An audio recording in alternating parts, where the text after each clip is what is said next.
15व्या वर्षाचा असताना आबा गेले आणि त्याच्यानंतर माझं 11वी-12वीचं शिक्षण हे गोडावतला झालं, अतिग्र्याला, जयसिंगपूरच्या जवळ. त्याच्यानंतर मुंबईला कॉलेजला जायचा निर्णय मी घेतला आणि मला आबांच्या काही जुन्या सहकाऱ्यांनी त्यावेळेस ते एकत्र आले.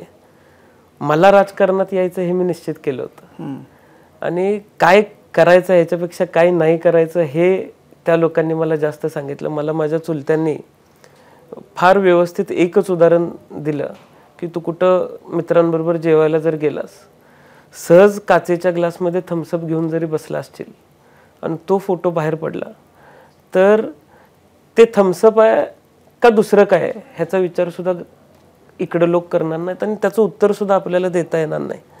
त्यामुळं काय करायचं नाहीये हे तुझ्या लक्षात असू दे.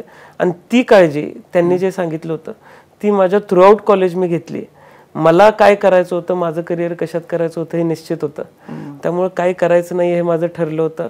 मी इथे सुद्धा कॉलेजला असताना माझा कॉलेजपेक्षा जास्त वेळ मंत्रालयात गेला.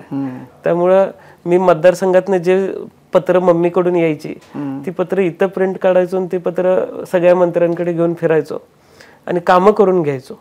तर त्यामुळे इकडे जरी असलो तरी कामं मतदारसंघातली चालू होती. सुट्टीवरून गेलो की कंटिन्युअस मी लोकांच्यात असायचो.